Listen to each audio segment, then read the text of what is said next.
Magandang gabi po, Luzon, Visayas at Mindanao. Ultimo medical evacuation ng sundalong naputulan ng daliri. Walang awang hinaras ng mga Chino sa Ayungin Shoal nitong Lunes. Base yan sa mga videong bagong release ng AFP kung saan kita rin ang paninilaw nila ng laser at pagkuha sa mga baril ng Philippine Navy. Hulikam din ang pamamato ng mga Chino na may dalang palakol at pananaksak sa mga inflatable boat ng Pilipinas na inipit ng 5 nilang bangka mula sa Palawan. Nakatutok live si Joseph Moro. Joseph. Emil, ng kuyog, nanguha ng mga gamit at armas at ng butas ng mga bangka, ng tear gas at ng laser pa. Yan ang ginawa ng China Coast Guard sa mga Pilipinong sundalo sa Ayungin Shoal base sa mga video na inilabas ng Armed Forces of the Philippines.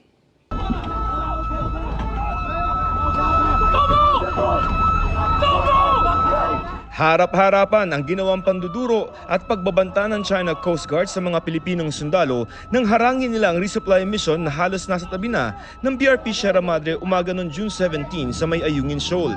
Sa loob ito ng Exclusive Economic Zone ng Pilipinas. Taga-China Coast Guard ang nakasuot ng orange na life vest na ito na makikitang sumisigaw at may hawak pang palakol. Samantalang mga naka-brown fatigue ang mga sundalong Pilipino. Sa videong ito na ipinadala ng Armed Forces of the Philippines, tinalian na ng China ang inflatable boat ng Pilipinas na sinisikap bawiin. Maririnig din ang mga malalakas na sirena. Nakalapit na sa mga oras na yon ang mga inflatable boats ng Pilipinas sa BRP Sierra Madre. Pero hindi siya pinapakinggan ng China Coast Guard. Sa halip, may makikita pang sinungkit na itim na bag ang China Coast Guard sa bangka ng Pilipinas. Ayon sa AFP, 7 matataas na kalibreng baril ang ninakaw ng China at hindi pa binabalik pati na mga cellphone ng mga sundalo. Ang 2 inflatable boat ng Pilipinas inipit ng 5 bangka ng China at sinampahan pa nila.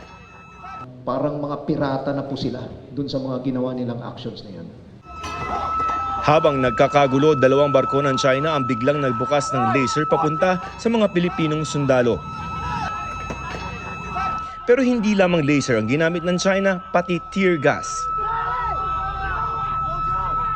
Sa videong ito, makikita ang naputulan ng hinlalaki na si Seaman First Class Underwater Operator Jeffrey Facundo. Habang ginagamot, makikita ang bangka ng China na lumalapit pa.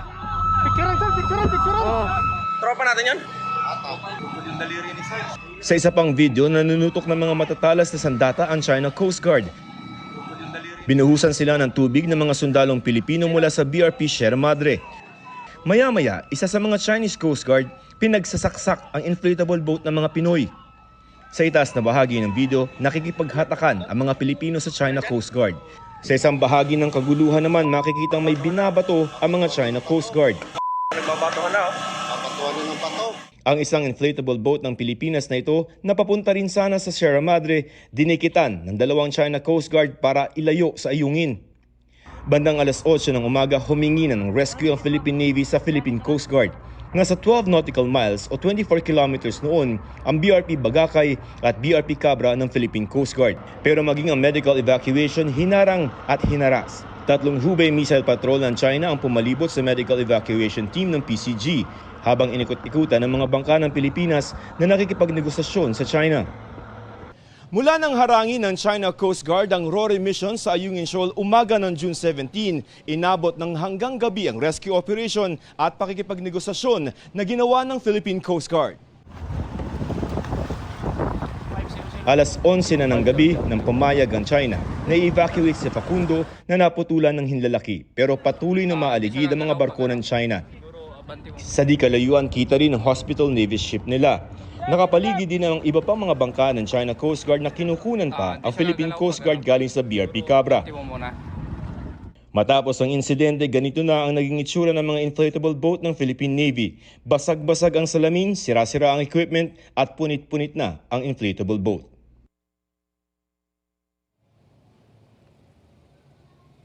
Pinapurihan naman ni EFA Chief of Staff General Romeo Browner ang katapangang ipinakita ng mga Pilipinong sundalo at pagtitimpi. Ayon kay Browner, hindi layo ng Pilipinas na magkagera. Emil? Maraming salamat, Joseph Morong. Samantala, ang China naman ng Pilipinas ang sinisisi sa nangyari.